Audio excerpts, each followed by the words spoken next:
en este principio de año. Yo creo que el domingo pasado no nos dimos todo, ¿verdad? ¿O sí? ¿Quiénes no vinieron el domingo pasado? Pastor, por favor, tome lista. Tome nota, por favor, pastor. Sí, creo que estamos ya iniciando el año va, pero fugadísimo. Usted ya vamos a llegar a mediados de enero, si Dios permite, la próxima semana. Y nosotros nos toca seguir firmes. Amén.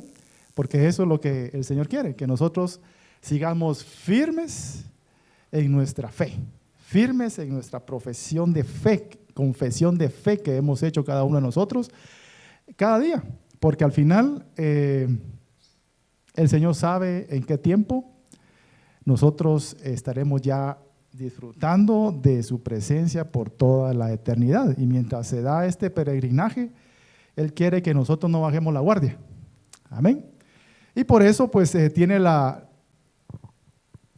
Señor la bendición para cada uno de nosotros de podernos instruir, de podernos preparar para que ese camino, ese peregrinaje en que nosotros vamos, seamos fortalecidos y no seamos engañados y no seamos desanimados y no seamos cargados, porque ese es el objetivo del enemigo. Y hoy en la mañana orábamos por eso, creo que la pastora oraba por eso, y es parte de lo que hoy vamos a platicar, porque vamos a platicar, gracias hermana Leti, vamos a platicar hoy sobre lo que es parte del servicio, y el servicio enfocado en lo que es el discípulo y el servidor. Y fíjese que hay otro grupito por allá en medio de esos dos que se llaman los religiosos, que yo le quise como que meter otra categoría ahí que son los religiosos. Entonces yo creo que vamos a empezar orando como siempre, vamos a empezar pidiéndole al Padre en el nombre de Jesús que permita que esta mañana nosotros podamos ser edificados, que su palabra, que es la semilla, porque así dice la Biblia, que la palabra de Dios es la semilla, dice, y una semilla tiene una cualidad. Primero, de que tiene que ser enterrada. Y segundo, de que esa semilla crece, o sea, tiene crecimiento donde es enterrada, si es una buena tierra. Esa es una cualidad de la semilla. O sea, la semilla muere y sale la plantita y de ahí viene el fruto. Entonces, tal vez no todos estamos en el tiempo de que estamos dando mucho fruto, pero ya viene la plantita, ya germinó, ¿me entiende? Cuando uno se recién convierte al Señor, o está recién convertido, o está nuevo en los caminos del Señor, es como esa plantita. O sea, ya la semilla ya fue sembrada y comienza la plantita a crecer, ¿va usted? No sé si usted ha visto hasta los patojitos que están, patojitos, ¿va usted? Pero pues sí le decimos aquí en Guate, hasta los patojitos que están en el colegio, los tienen sus laboratorios que ponen una semillita en un algodón, ¿verdad que sí? Entonces comienza esa semillita y ya la semillita se va desapareciendo y va creciendo una plantita. Los papás que tienen niños pequeños, pues como ellos son los que hacen los trabajos, saben muy bien lo que es eso, ¿verdad? Entonces viene la plantita y comienza ya a los ciertos días, ya no está el frijolito, lo que ya es una plantita verde, ¿usted? Entonces eso es precioso porque así somos nosotros. El Señor cuando habla en sus parábolas habla de eso y pone los ejemplos de labrador. Pone muchos ejemplos que el Señor tenía pues a la mano para poder enseñar la palabra. Entonces, vamos a orar en el nombre de Jesús al Padre. Padre, en el nombre de Jesús, te suplicamos, Padre, en esta mañana, Señor, que tú permitas, Señor, que tu palabra pueda ser predicada con denuedo, Señor. Padre, y que a través, Señor, del nombre de Jesucristo, Padre, tú concedas que en esta mañana hayan milagros, hayan prodigios, Señor, en este lugar.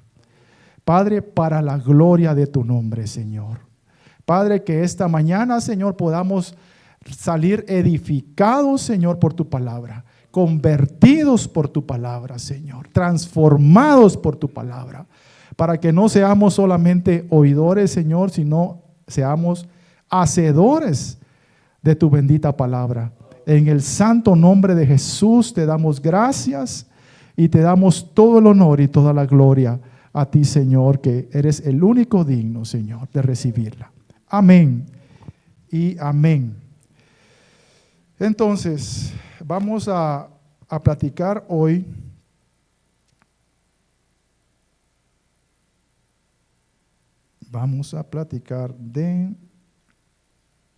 de lo que son los discípulos. El título de este tema se llama Discípulos cristianos o cristianos. Como le dije, yo quise ponerle uno intermedio que se llama religiosos, porque creo que también por ahí hay un grupito que se puede encerrar o se puede colocar en esa categoría. Entonces, nuestro versículo base está en la primera carta a los Corintios, capítulo 15, versículos 3 y 4. Si usted fuera tan amable de poder ubicarse en esa porción de la Biblia, me dice amén cuando ya esté allí.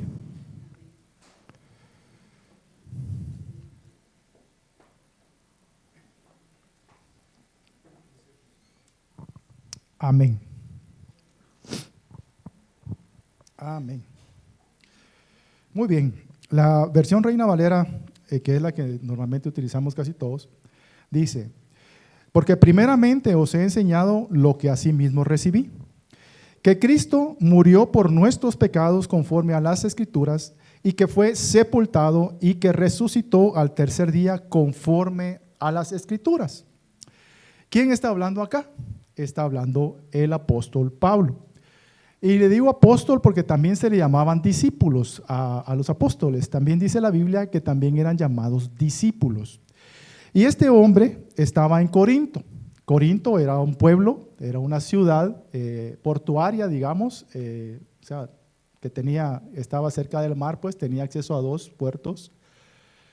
Y era una ciudad bien complicada, porque Pablo llegó allí y estuvo más o menos 1 año y medio predicando en ese lugar, predicando las buenas nuevas de salvación, tanto a los judíos y también a los gentiles después. Pasó Pablo más o menos ese tiempo allí, pero complicado porque era una ciudad que incluso tenía mala fama. Corinto tenía mala fama porque allí se hacían prácticas rituales que eran, imagínense que hasta los otros pueblos, o sea, tenía mala fama entre ellos mismos, porque ahí se rendía un culto a Afrodita, que era una diosa, una de las deidades que ellos tenían, porque ahí había mucho peregrino en ese lugar, por la misma razón de que habían muchas deidades que llegaban a rendirle culto allí. Y una de ellas era Afrodita, que bueno, que ya sabemos que se llama la prostitución santa, ¿va usted? Lo que hacían allí, donde habían prostitutas para ejecutar los rituales y la adoración a esa entidad. Entonces, Pablo estuvo allí 1 año y medio enseñando y se centra este versículo en este hombre de Dios que estuvo enseñando las verdades principales que son la base de nuestra fe. Porque fíjese que cuando dice allí, dice que Cristo murió, que Cristo fue sepultado y que resucitó al tercer día, son tres partes en las que nuestra fe está cimentada.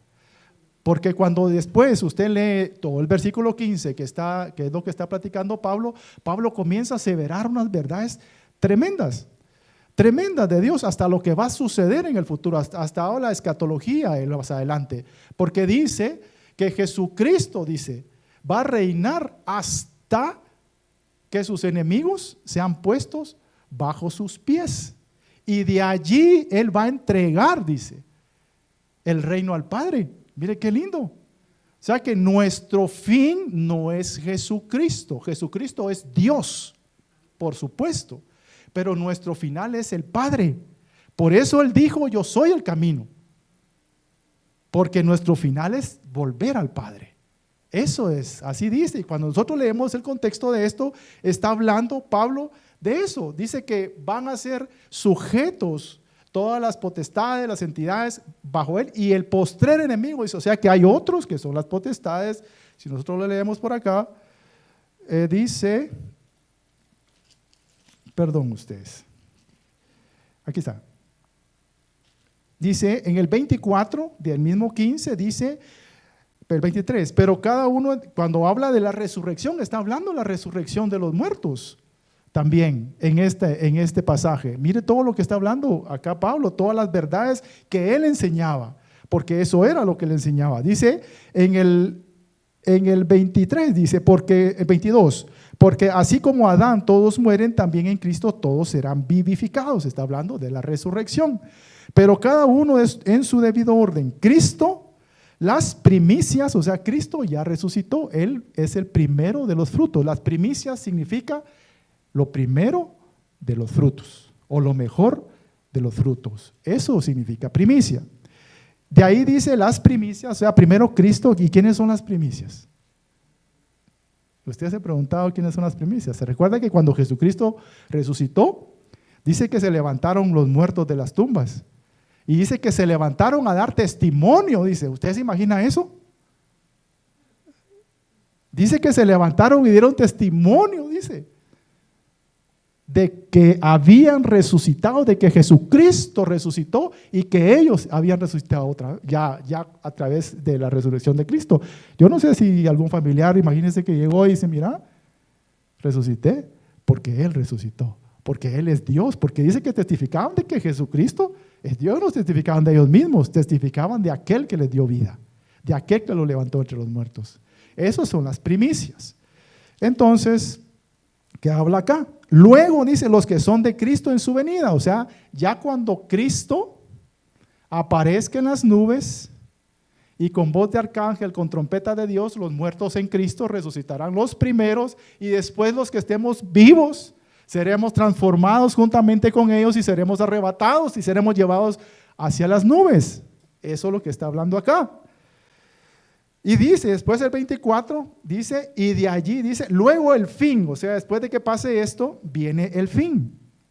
Cuando entregue el reino al Dios y Padre, cuando haya suprimido todo dominio, mire, toda autoridad y potencia, porque es preciso que Él reine hasta que haya puesto a todos sus enemigos bajo sus pies. ¿Ya lo vio? O sea que Él está reinando ahorita y reinará hasta que sus enemigos sean puestos bajo sus pies, y el postrer enemigo que será destruido es la muerte.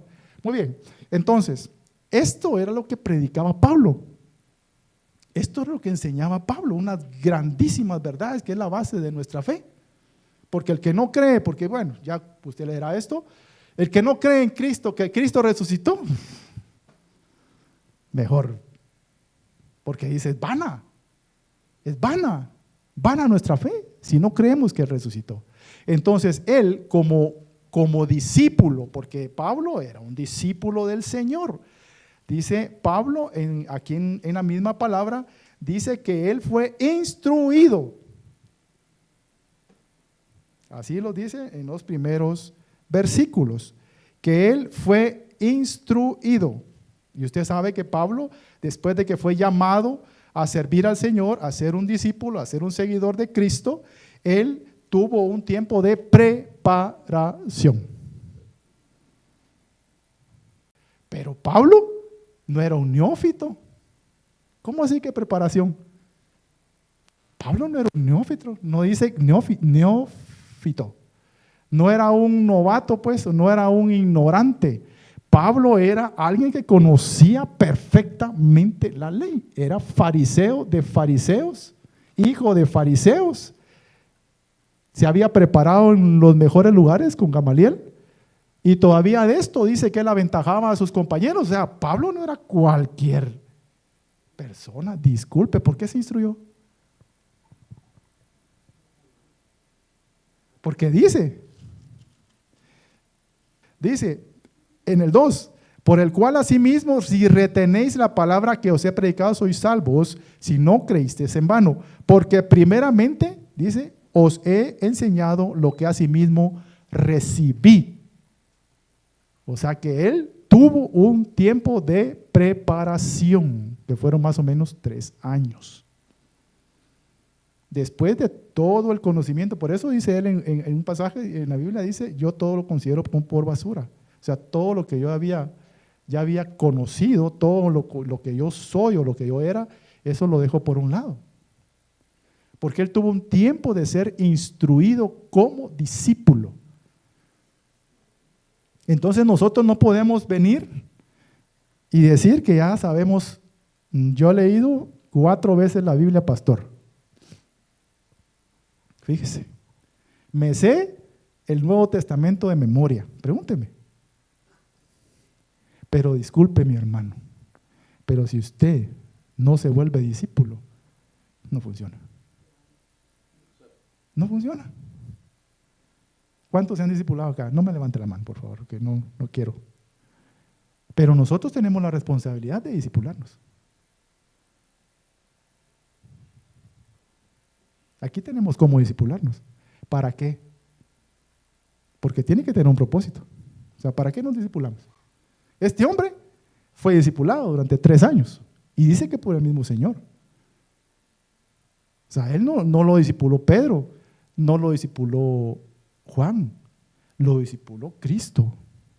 Y sabe que hay un bombazo que una vez dijo el pastor acá,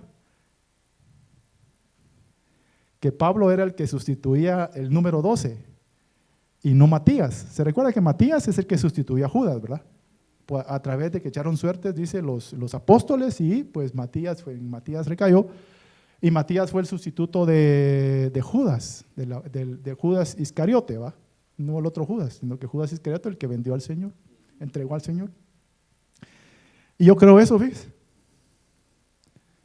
Yo creo eso, de que el apóstol Pablo es el sustituto, es el apóstol sustituto, porque ningún otro, porque Matías no recibió la instrucción de parte de Dios en 3 años como Pablo y como los apóstoles del Cordero, porque los apóstoles del Cordero caminaron con el Señor y fueron instruidos durante más o menos 3 años o un poco más, directamente de parte de Dios. Matías no, o no dice, o al menos yo no lo he leído, pues. Pero Pablo dice que fue instruido por Dios otra vez, por el Señor, durante 3 años. Entonces, ¿qué responsabilidad tenemos nosotros? Es de ser hechos discípulos, porque eso es lo que manda la palabra, ir a las naciones y hacer discípulos. Pero un discípulo no puede hacer discípulos si no se discipuló primero.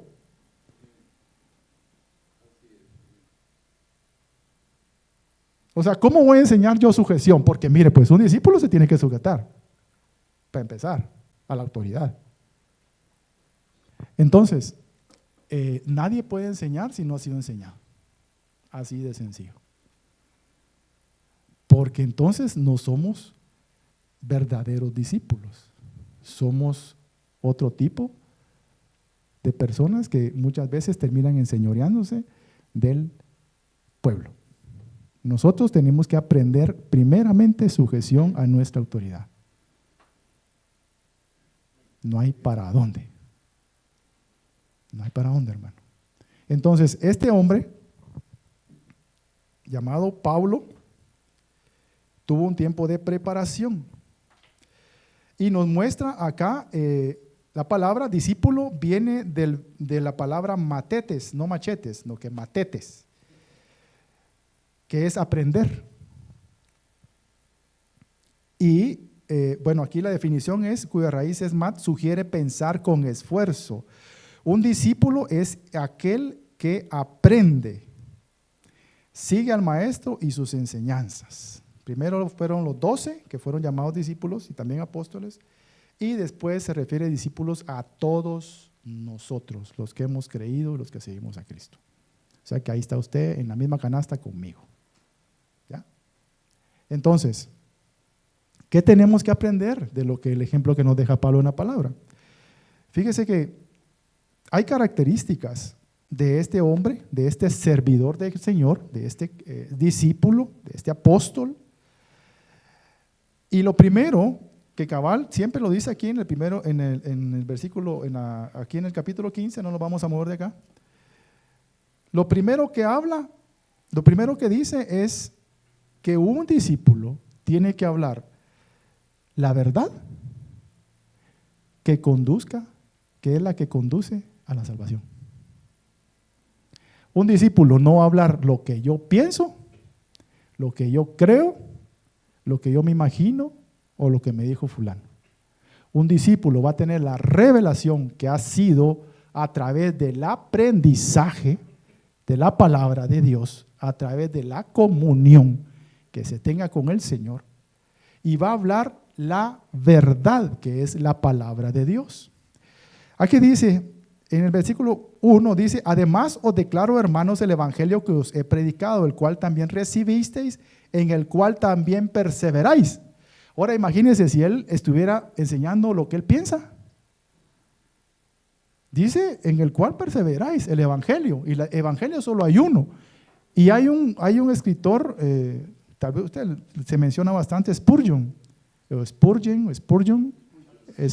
que yo no muchito. Él decía que nosotros somos repetidores. Así, ¿eh? Nosotros somos repetidores. Porque lo que nosotros tenemos que hablar es la palabra. Nosotros no tenemos que inventarnos el agua azucarada. Lo que tenemos que hablar es la palabra. El discípulo habla la palabra. Pero ¿cómo va a hablar la palabra si no ha tenido tiempo de sentarse a aprender? Entonces, el discípulo tiene que hablar la verdad. Para hablar la verdad tiene que conocerla. Para conocerla tiene que sentarse a aprender. Amén. Esa es una de las cualidades, características le puse yo. 1 Corintios 15:3, ser enseñable. Aquí lo que hablábamos, porque primeramente os he enseñado lo que así mismo recibí. O sea, Pablo había sido enseñable. ¿Ya? A pesar de todo lo que él sabía, él se sentó a escuchar y a aprender. Y viera que es más difícil cuando uno se la lleva de que sabe. Es más difícil. Usted agarra a un recién convertido que no sabe de Biblia y mire usted, chulo. Pero agarre a alguien que conozca un poco de Biblia y le debate. Y sabe lo peor, que nunca se ha sentado a aprender. Está bien porque miren, nosotros no lo sabemos todo. Nosotros no lo sabemos todo, hermano. Nosotros tenemos que seguir aprendiendo, aprendemos y aprendemos y aprendemos. Escuchamos a un buen maestro de la palabra, aprendemos.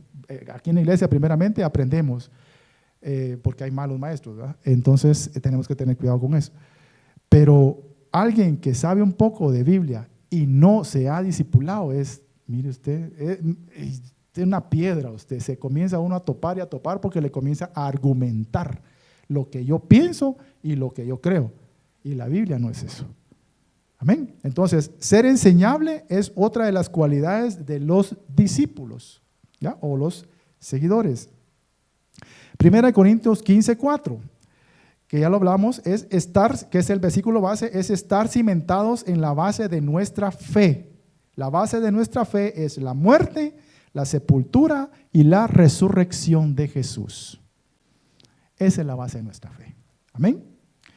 Entonces, ya que platicamos un poquito de lo que son las características, pues hay muchas más, pero por cuestión de tiempo vamos a platicar solo estas pocas. El propósito de los discípulos era entregar el mensaje. O sea, no era ponerse así, va usted, como Piolín, dicen algunos, cabezón de tanto conocimiento, ya aprendí un montón. O sea, yo ya sé, yo predico mejor que el hermano. Si a mí me ponen, yo sé que predico mejor que él. ¿Ya? O sea, se llenó de conocimiento, pero no lo pone al servicio.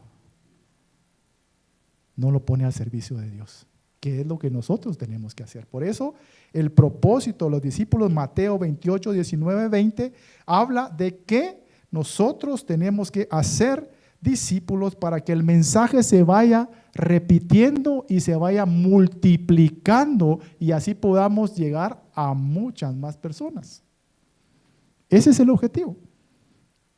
Y fíjese que ese es un principio que el Señor dejó desde el inicio de la palabra, cuando les dijo a los israelitas que le hablaran a sus hijos de las maravillas que el Señor había hecho, que los había rescatado con brazo fuerte de la esclavitud de Egipto. Los hijos no lo habían visto. pero eso, ellos sí. Entonces venía el padre que sí había vivido, que sí había sido el que había rescatado y comenzaba a hablarle al hijo. Entonces el hijo creía porque había un testimonio. Porque muchas veces, pero ¿quién asegura de que Jesús resucitó? Así le dicen a uno muchas veces.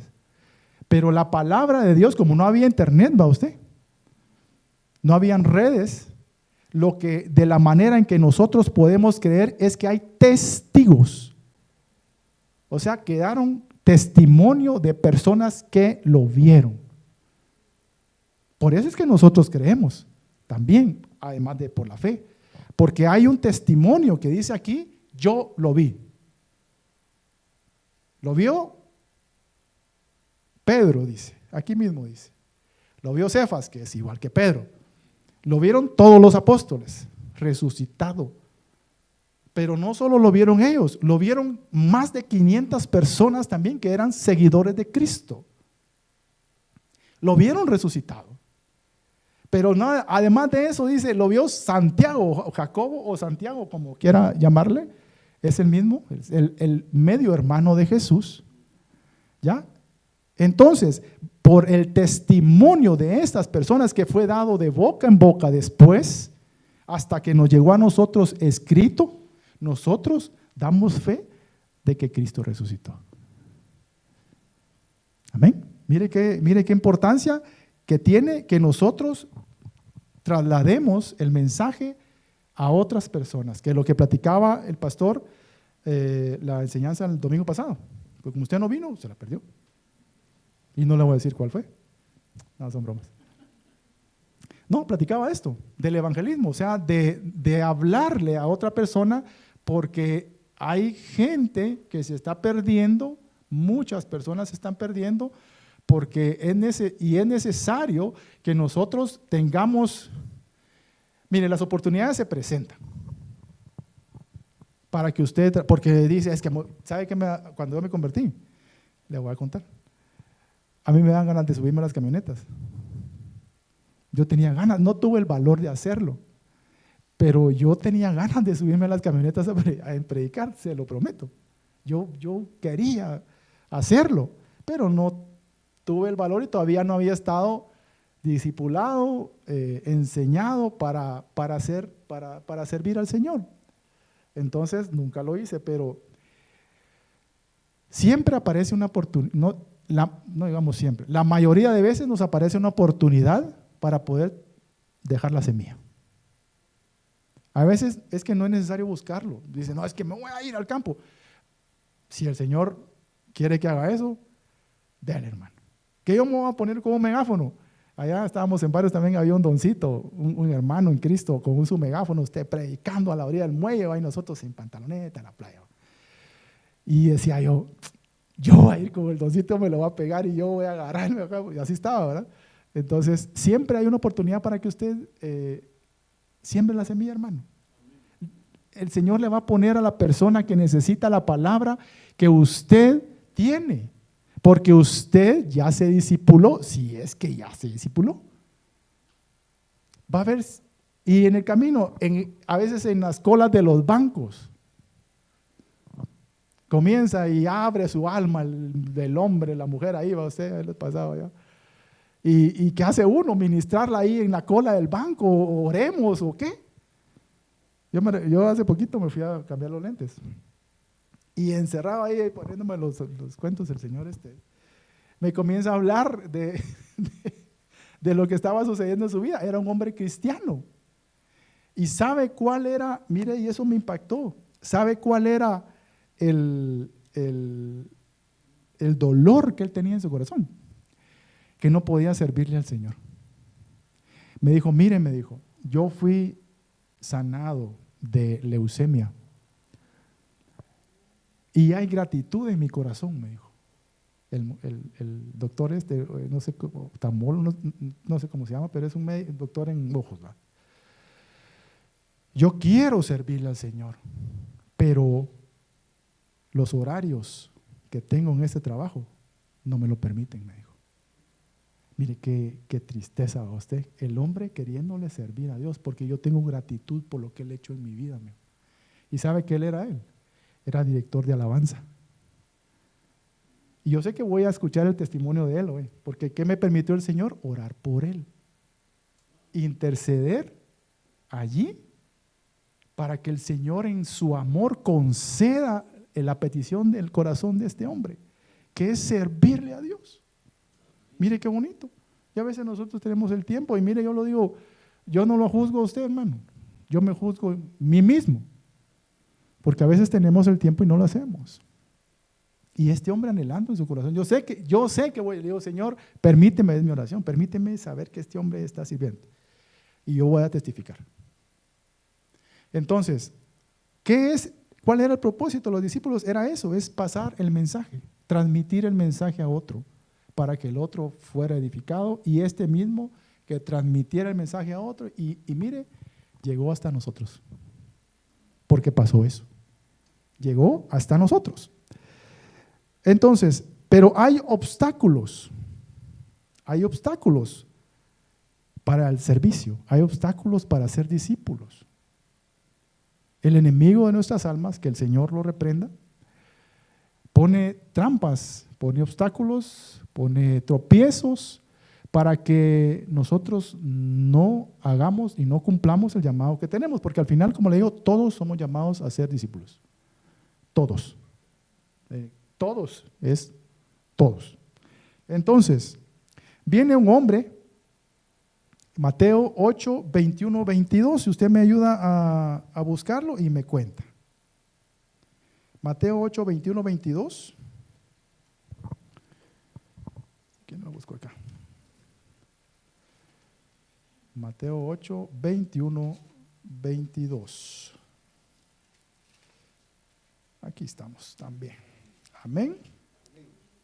Decime, Rodi.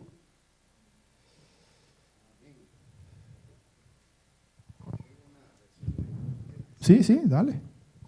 Gracias. Otro de los discípulos le dijo: Señor, permíteme que vaya primero y entierre a mi padre. Pero Jesús le dijo: sígueme y deja que los muertos entierren a sus muertos. ¿Ya vio? Ahí hay una oposición para que este hombre siguiera a Jesús, porque dijo, él era discípulo. Pero lo que no había entendido era que, porque cuando uno lee ese pasaje y lee también Lucas, habla de el que no aborrece a su padre y a su madre, a su hermana, a su hermano y a todo lo demás, y a todo lo que tiene, no es digno de ser discípulo. Pero cuando uno habla y ve una versión y dice aborrecer, piensa que es odiar, es rechazar, no es eso. Otra versión dice que el que no me ama más a mí, dice el Señor, que a su padre y que a su madre. Pero ese versículo es el versículo, es el mandamiento principal que nosotros tenemos: amarás al Señor, tu Dios, con todas tus fuerzas, con toda tu alma, con toda tu mente, con todo tu corazón. Es el mismo. Entonces lo que está hablando ahí el Señor dice: el que no me ama más a mí, o sea, el que no me pone a mí primero, antes que a su padre, su madre, su hermana, su esposa, su esposo y todo lo demás que dice la palabra, no es digno de ser llamado. ¿Ya? Eso es lo que está hablando ahí. Otro es que un discípulo tiene que renunciar a sus posesiones. Eso está cardíaco, usted. Dice, a mi papá pues lo dejo de ver, a mi mamá también, pero renunciar a mis posesiones y tanto que me ha costado a usted, eso como que no está muy sencillo, ¿verdad? Mirámoslo ahí como dice Lucas 14:33. Lucas 14:33. Aquí se lo leo yo rapidito, ya lo tengo acá. Dice la Biblia: así pues, cualquiera de vosotros que no renuncia a todo lo que posee, no puede ser mi discípulo. ¿Ya lo vio? Que no lo digo yo, lo dice la palabra. ¿Y qué es renunciar a lo que no posee? Es decir, bueno, dejo tirado todo lo que el Señor me ha permitido hacer. No, es que mi corazón no esté ahí. es que mi corazón no esté amarrado a mis cosas materiales, porque entonces yo no puedo seguir al Señor, yo no puedo servirle bien al Señor. Es que mi corazón no esté como aquel joven que le dijo, ya, yo he cumplido todo. Bueno, véndelo todo y dalo a los pobres. No pudo, porque su corazón estaba allí, en las cosas terrenales todavía. O sea, si el Señor lo ha bendecido, hermano, gloria a Dios. Yo me alegro y que el Señor lo bendiga más aún. Dios no quiere que usted diga, bueno, aquí está todo y no. Lo que el Señor quiere es lo mismo principio que hablamos anteriormente, que lo amemos más a Él que a las posesiones que Él nos ha dado. Que sea la prioridad Él. Entonces, otro es obstáculo para poder ser un discípulo, o que estorba para poder llegar a ser un buen discípulo, es el miedo al qué dirán. Usted se recuerda de Nicodemo, ¿verdad? Se recuerda que dice que llegó de noche con el Señor y le preguntó al Señor de que cómo era lo de la vida eterna y todo. El Señor le dijo, si no naces de nuevo, pues no podrás entrar al reino de los cielos.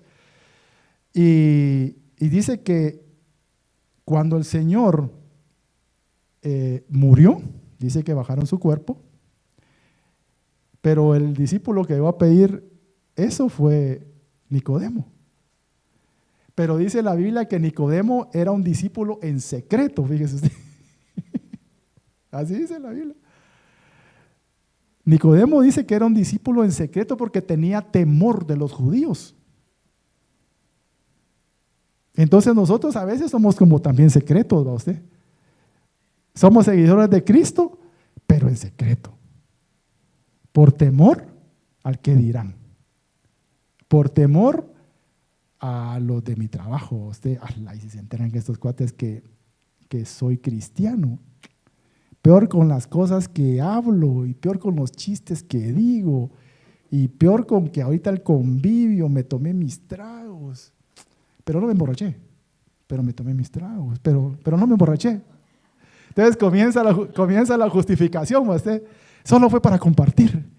Y comienza en la mente a jugarnos rudo y a querernos justificar cuando hemos pecado. No, pero no te emborrachaste. No me emborraché. ¿Solo uno te tomaste? Solo uno me tomé. ¿Solo para compartir? Sí, solo para compartir. Va, entonces estás bien. Sí, hermano. Es que sí, a veces somos de la secreta. Nosotros no evidenciamos con nuestro testimonio que Jesucristo es nuestro Señor. Y no tenemos que andarlo diciendo. Decir, mire, yo soy cristiano usted. Mire, yo soy cristiano usted. Mire, yo soy cristiano. No. La gente tiene que notar algo diferente en nosotros, hombre. Es que de veras, hermano, es que si nosotros no somos diferentes al mundo, estamos mal, hombre. Estamos siendo engañados por nuestro propio pensamiento, por el enemigo. No, y mire, no quiero hablar de eso, pero bueno. Ahorita que pasó todo este relajo de fin de año, el mundo y muchos cristianos eran lo mismo. Así de sencillo. El mundo y muchos cristianos eran exactamente lo mismo. Y la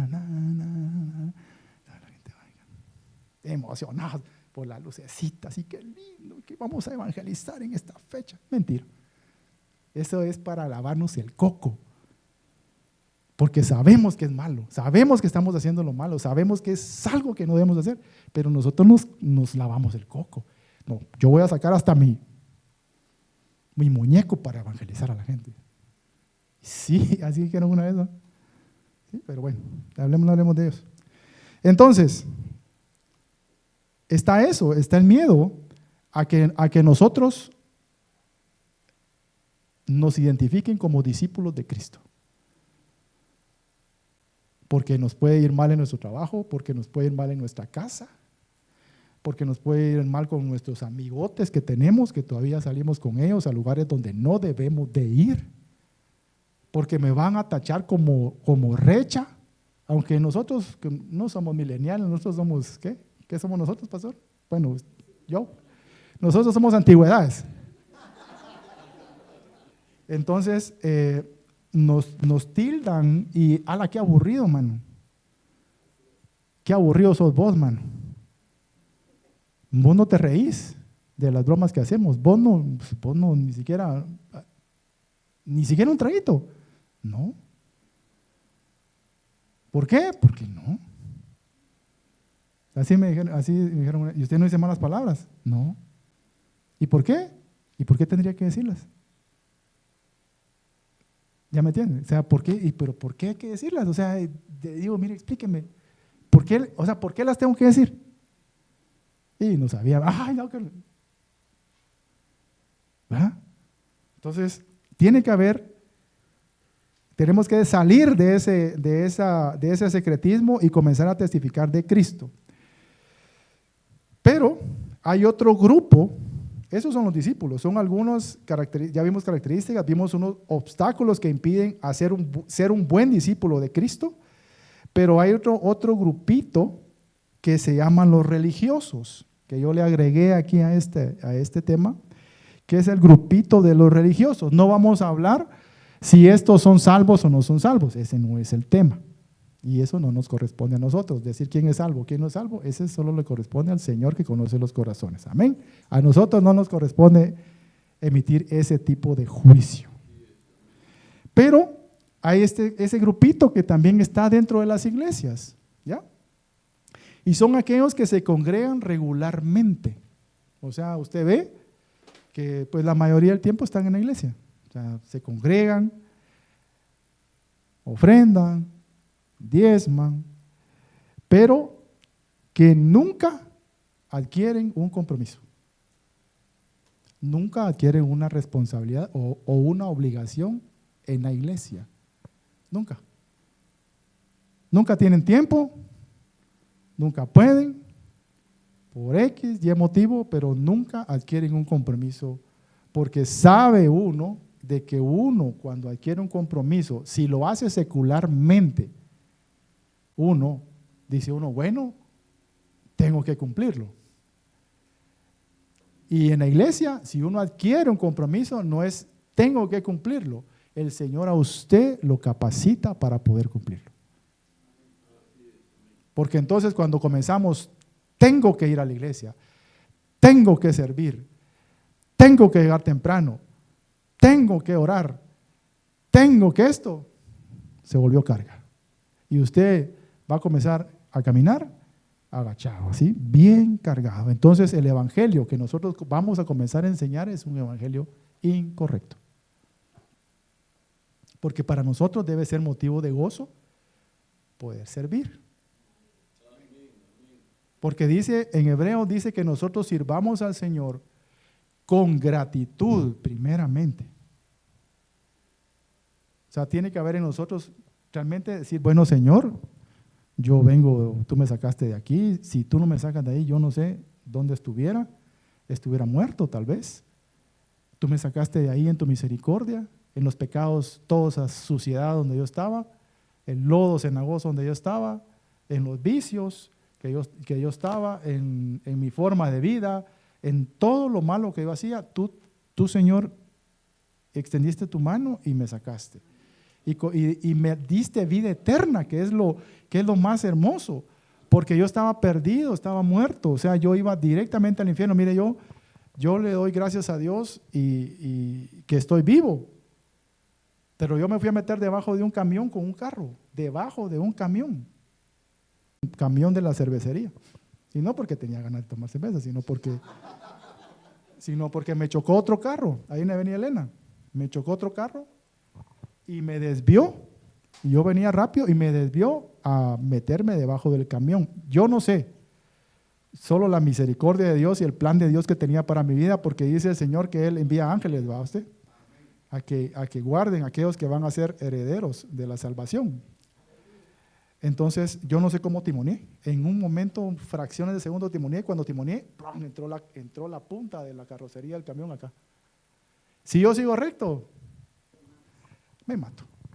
Dios mío, digo, hoy estuviera en el infierno. Entonces, debe haber, cada uno tiene un testimonio, unos más y otros menos. Pero dice que el que más ama, más se le perdona, más ama. O sea, entonces No tenemos que olvidarnos de eso. Y a nosotros nos han perdonado un montón porque nosotros estábamos muertos en delitos y pecados. El Señor en su misericordia nos dio vida a través de Jesucristo. Amén.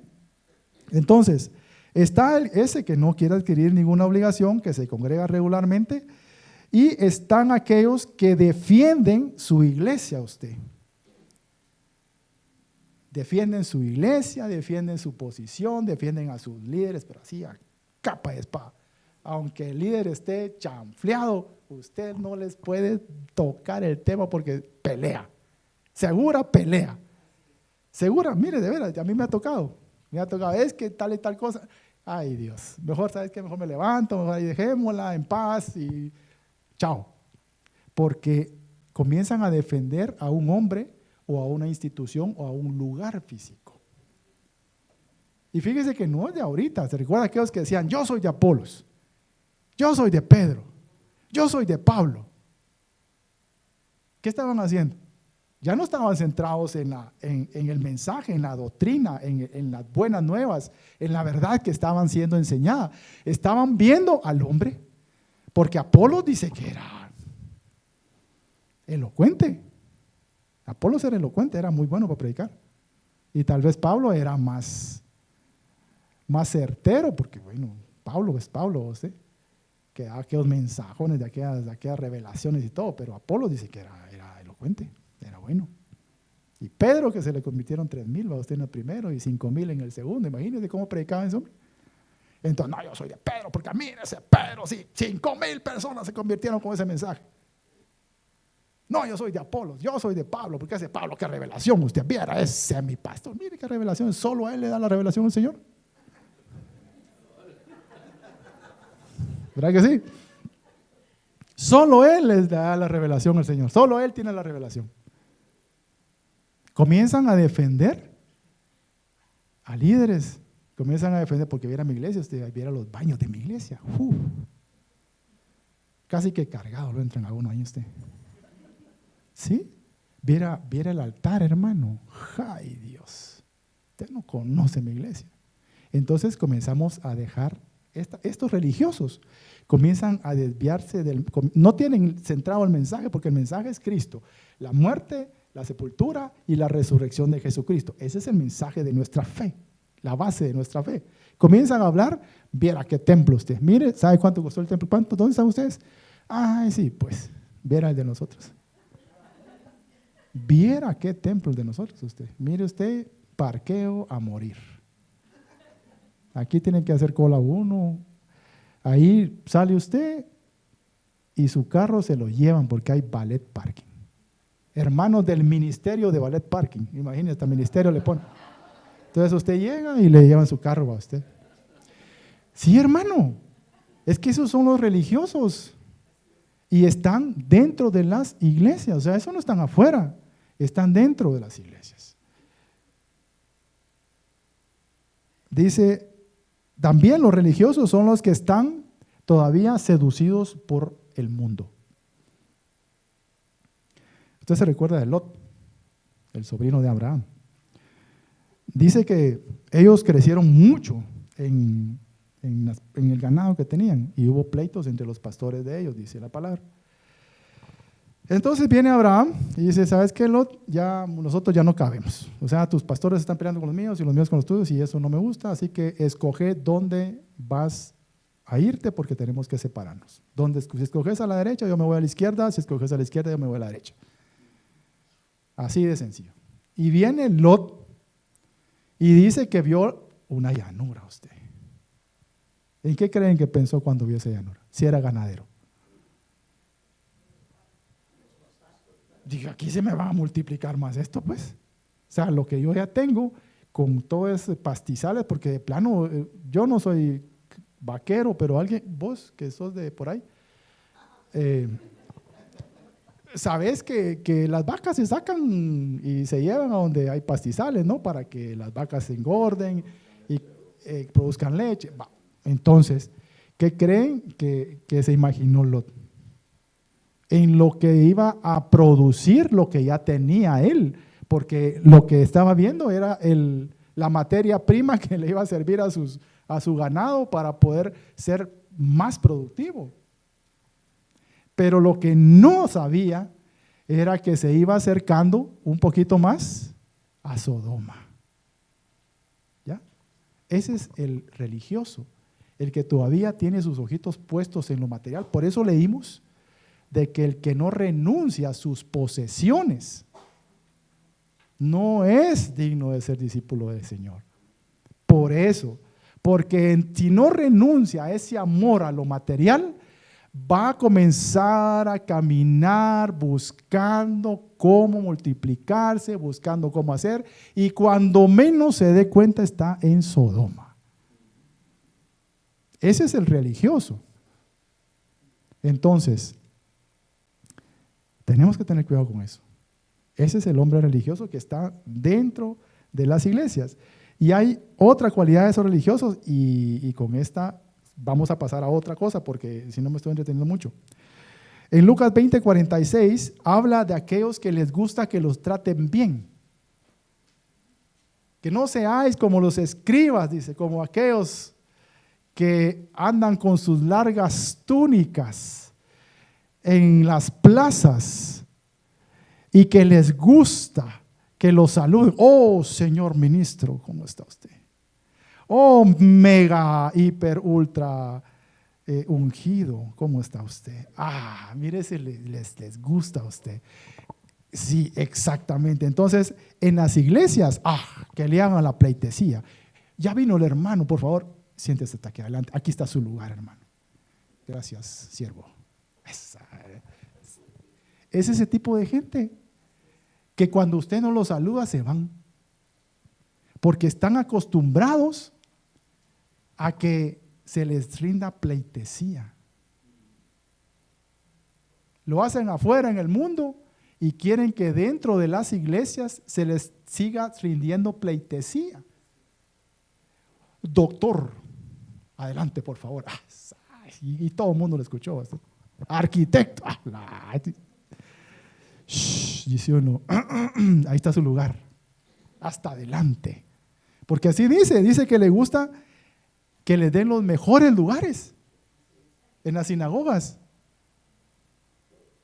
Así dice.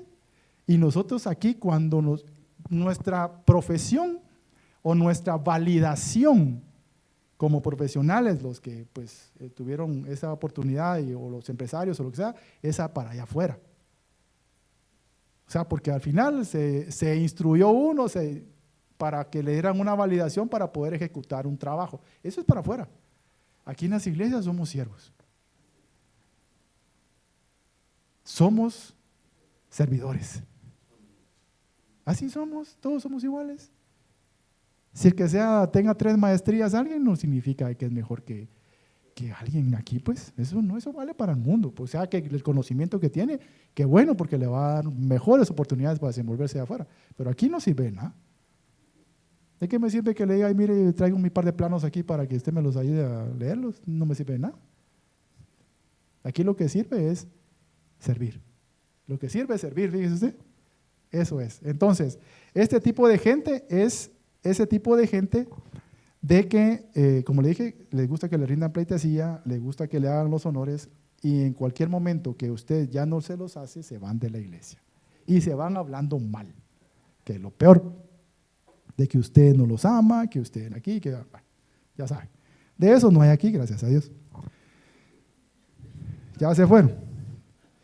Entonces, dice acá de que ya somos discípulos y ahora nos toca servir. Entonces dice, pero mire hermano, pero es que yo no tengo el don que tiene el pastor, yo no tengo el don que tiene la pastora o Julio de enseñar, de poder predicar. Yo pues no puedo hacer eso. Entonces comienza mucha gente a como, o sea, a mí me cuesta porque soy muy tímido. Mire, eso de ser diácono, me cuesta, hermano, porque yo soy muy tímido, ni hablar puedo. Entonces ni siquiera decirle, bueno, no, mejor no, ¿sabe qué? Entonces comienza muchas personas a frustrarse dentro de las iglesias. Pero estar enseñando o estar en servicio de diácono no es el único lugar para servir. Fíjense que aquí hay algunas posiciones que dice la Biblia en Romanos capítulo 12, versículos 6 al 8, y habla de los dones o las capacidades, porque el Señor es, ya hablamos que el Señor es quien capacita. ¿Ya? O sea, no es beneficio, no es mérito propio. El Señor capacita y en diferentes formas. A uno les va a capacitar para enseñar, a otros para otras cosas. Pero miren lo que dice acá. Si usted me ayuda a leer Romanos 12, 6 al 8. Entonces vamos a ver. ¿Ok? Estamos, ¿verdad? 12, 6 al 8. Dice, de manera que teniendo diferentes dones según la gracia que nos es dada, si el de profecía, úsese conforme a la medida de fe, o si de servicio en servir, o el que enseña en la enseñanza, el que exhorta en la exhortación, el que reparte con liberalidad, el que preside con solicitud, el que hace misericordia con alegría.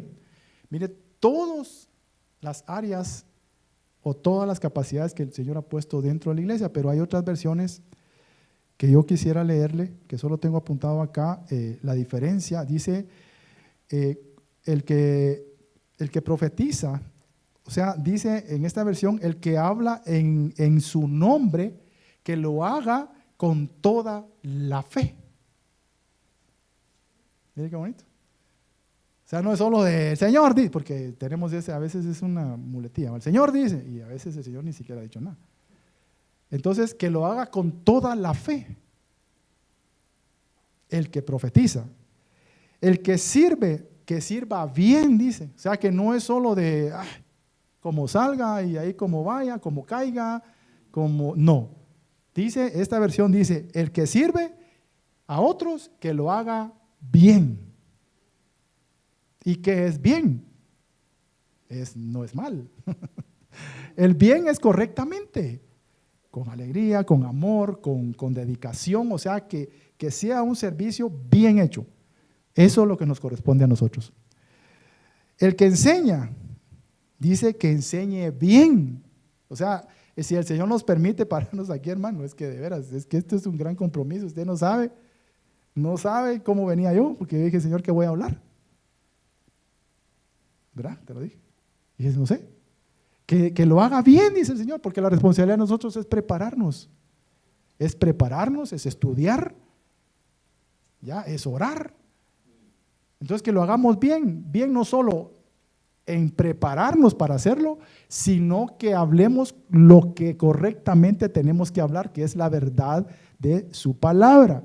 Nosotros no vamos a hablar de nosotros, ni vamos a hablar de otros, ni vamos a hablar de nuestra congregación. Nosotros tenemos que hacerlo bien, y al hacerlo bien es porque estamos enseñando la palabra de verdad. Amén. Entonces, hay otro servicio, que es el de exhortar, dice, pero aquí esta versión dice animar a los demás. Mire usted qué bonito. Es que cómo se amplía esto. Es animar a los demás. Cuando usted ve a alguien que está desanimado, tal vez aquí lo ve, y dice, llega y le da una palabra, ora por él. Eso es servir. Y a veces nosotros como que eso lo tomamos como que, no, eso es servir. Es un servicio que se está prestando al Señor dentro de la congregación. O cuando usted en la calle hay alguien y usted le da una palabra de consuelo a través de la palabra de Dios, no le diga, ay, sí, hermano, sí tiene razón, es que este mundo, que este gobierno. No. Usted le da una palabra de consuelo, que es lo que dice la Biblia. Mira, el Señor dice en su palabra que no ha visto justo desamparado, ni su simiente que mendigue pan. Usted está dando una palabra de consuelo, está animando, pero no echándole porras, ¿va? Lo que animando es de dar la palabra para que su ánimo recobre otra vez. Amén. Repartir, dice. Repartir, dice una versión, en esta versión dice, compartir nuestros bienes es repartir. Compartir nuestros bienes. Y dice, hazlo con generosidad. Ese es un servicio. Y ahorita lo acaba de anunciar el pastor, necesitamos útiles para el Manzanillo. Eso es servir. O sea, que si usted está haciendo eso, está sirviendo al Señor. ¿Me entiende? Porque estamos dando de nuestros bienes, hagámoslo con generosidad. Si yo puedo dar 100 o para bendecir a 5 niños, qué bien. Puedo bendecir a 10, pues qué bien, pero puedo bendecir a 50. Porque es con generosidad, o sea, ser generoso, o sea, no ser tacaño, pues. Eso es lo que está diciendo aquí. Cuando uno reparte con liberalidad, dice aquí, pero no. La versión dice, compartir nuestros bienes con generosidad. Eso es un servicio que se presta en la iglesia. Y que necesitamos, mire, todo esto es necesario en la iglesia. No solo es necesario los discípulos, que dice que enseñan y que pues, se notan. Todo esto tal vez está así como bajito de agua. Pero usted está prestando un servicio al Señor. ¿Ya? Hebreos, cuando dice de compartir nuestros bienes, dice la Biblia en Hebreos 13:2, dice que muchos, dice, por ser hospitalarios, o sea, por compartir sus bienes, pues porque su casa es un bien. Dice que terminaron hospedando ángeles usted. O sea, por servir al Señor, terminaron siendo bendecidos. Ángeles llegaron y se hospedaron en su casa. Entonces los ángeles, ya lo vio. Entonces eso es bien, bien, bien bonito. Otro es que con nuestros recursos nosotros ayudemos a los siervos del Señor. Dice la Biblia que el que recibe, porque era una costumbre judía, fíjese usted, que el que iba en nombre de cierta persona era como que el mismo fuera y estuviera allí. O sea, dice que por eso dice el Señor, el que recibe a uno de estos, a mí me recibe. O sea, cuando usted extiende una ayuda, no estamos hablando de dinero, pero cuando usted se extiende en ayudar al siervo, al servidor del Señor, usted va a tener bendición para su vida. ¿Qué pasó con la viuda de Sarepta? ¿Se acuerdan de la viuda de Sarepta? ¿Qué pasó con ella? Ella no tenía nada, pero bendijo al siervo de Dios. ¿Y qué obtuvo? Provisión. ¿Qué más obtuvo?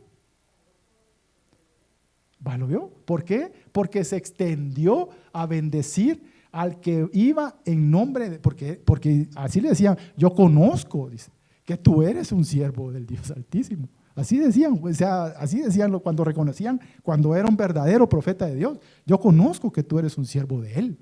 Entonces, si yo te bendigo a ti, el Señor me va a bendecir a mí, porque dice la Biblia que el que bendice al profeta, paga de profeta tiene, dice.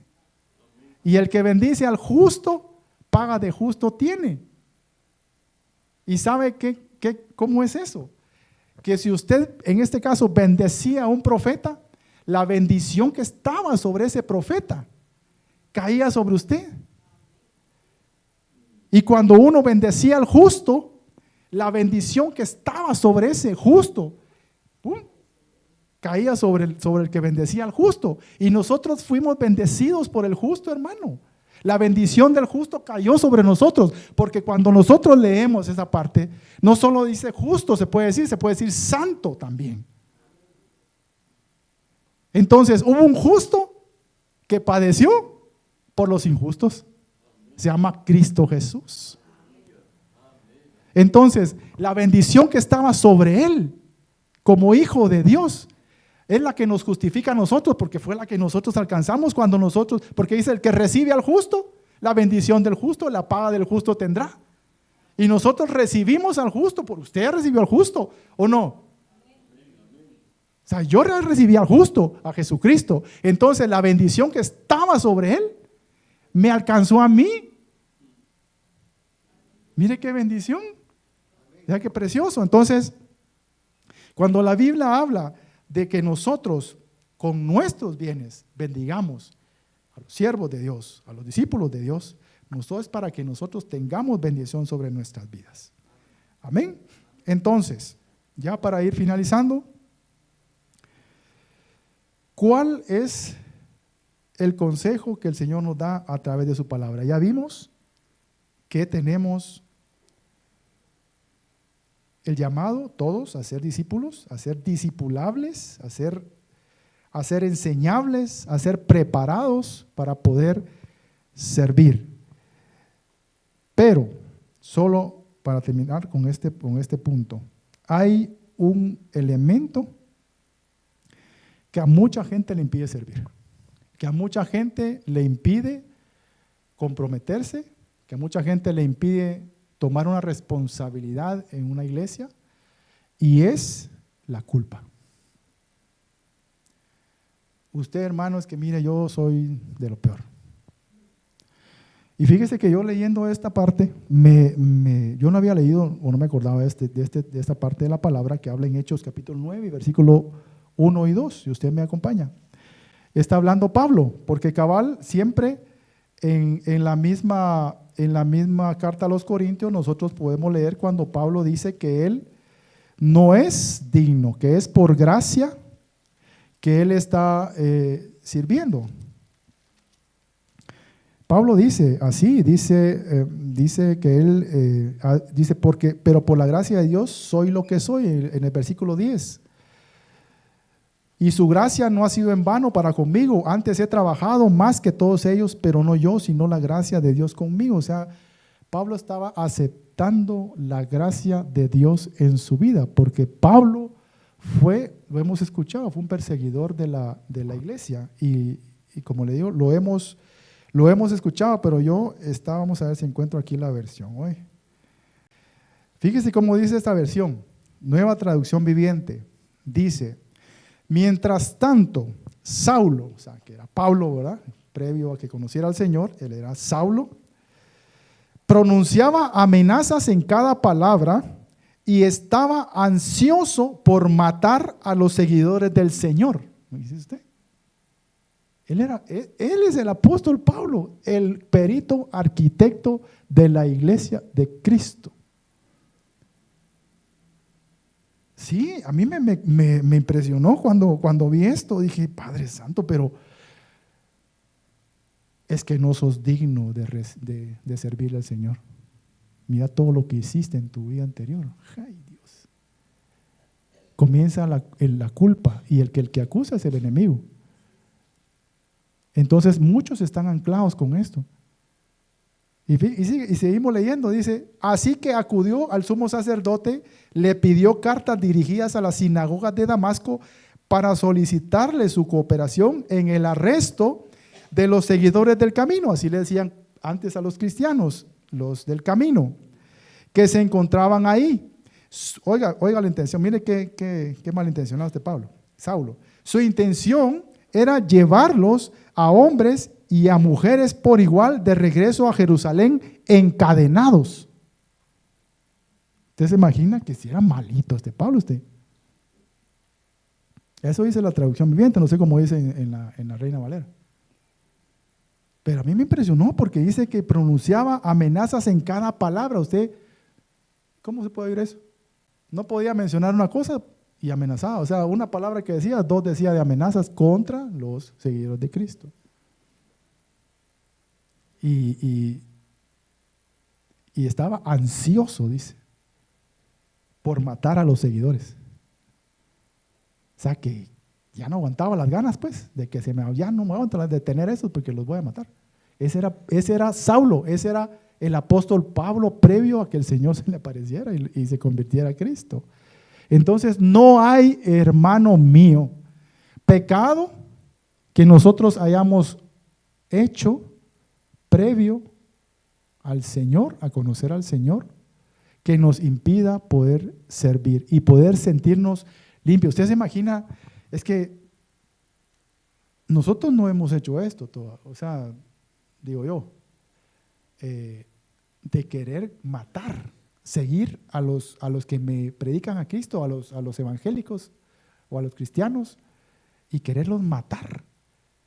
Pero aquel odio jarocho de que yo quiero desarmar a estos bandidos y que después venga el Señor y en su misericordia se me aparece, me convierto al Señor y ahora yo predico a ese Cristo de los cuales yo era perseguidor.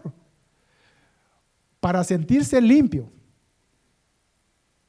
de eso que practicaba Pablo, se necesita realmente haber recibido, como él dice, de gracia he recibido yo, dice. O sea, inmerecedor pero la gracia que él recibió tuvo un efecto en él.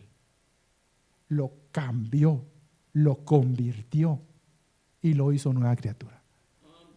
Amén. Entonces, no hay, o sea, si muchos a veces es que se sienten culpables por lo que hicimos antes en nuestra vida pasada, y eso nos impide o nos está queriendo impedir servir al Señor, recibamos la gracia de Dios que nos limpia a través de Jesucristo, nos limpia de pecado a través de su sangre, nos ha hecho nuevas criaturas, dice la palabra.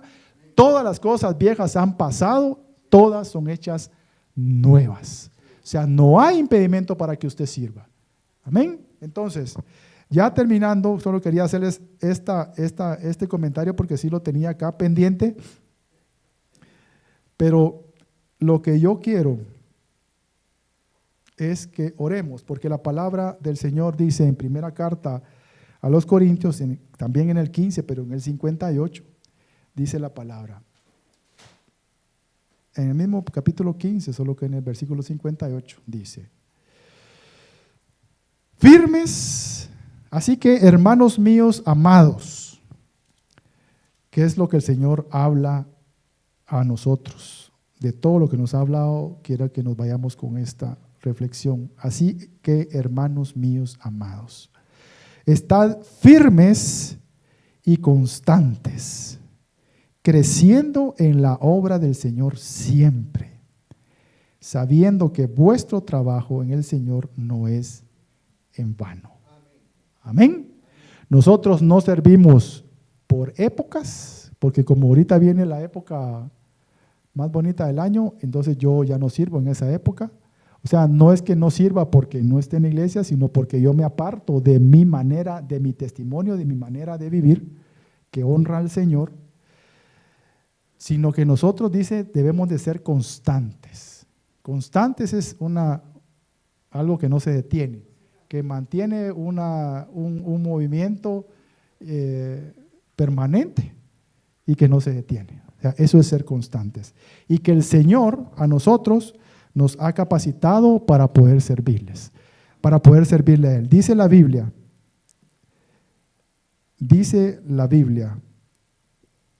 que si la sangre de los chivos y los toros y las cenizas de la novía se esparcían sobre los que no estaban limpios y los limpiaba por fuera. Eso era en el antiguo pacto. En Hebreos dice eso. ¿Cuánto más?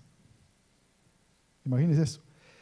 La sangre de Cristo puede hacer muchísimo más. Se ofreció a Dios como sacrificio perfecto por el Espíritu eterno. Su sangre nos limpia por dentro, nos purifica por dentro. ¿Para qué? Para poder servirle. Entonces, si usted es un hombre de Dios, un hombre que ya recibió a una mujer, que ya recibió a Cristo, esa sangre que fue vertida en la cruz del Calvario, le limpia, dice, limpia nuestras conciencias, limpia nuestra mente para poder servir.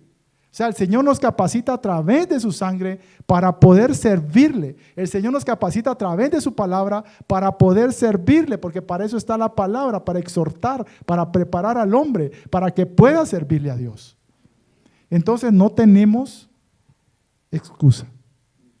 Unos vamos a servir de una manera, como le digo, dando palabra de ánimo a otra persona, poniendo nuestros bienes para servir en la iglesia,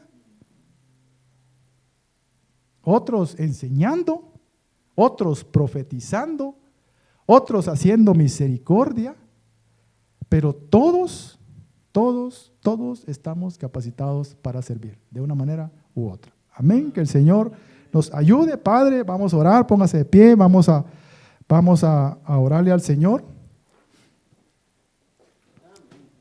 Amado Dios, en el nombre de Jesús, Padre, te damos gracias, Señor, porque el llamado de esta tarde, Señor, de esta mañana tarde, es que nosotros te sirvamos.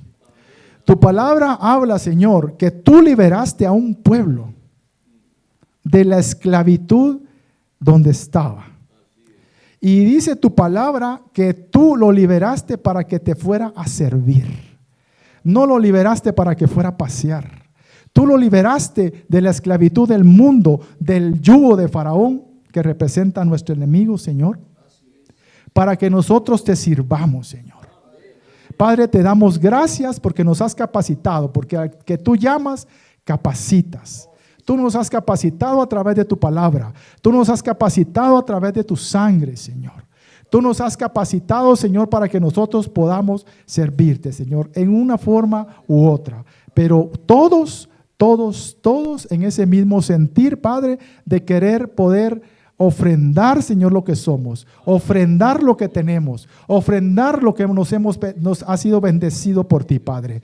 Te pido, Padre, que en esta mañana que nosotros tengamos ese despertar, Señor, que tengamos ese entendimiento, Padre, que hay mucho que hacer en tu casa, muchas formas de poder bendecir tu nombre y servirte, Padre. Que mis hermanos hoy, Señor, así como yo, podamos salir edificados, convencidos, Señor, de que tú, Señor, esperas que cada uno de nosotros, Padre, podamos, Señor, servirte, Señor. En el nombre de Jesús te damos gracias, Padre. Aleluya. Amén.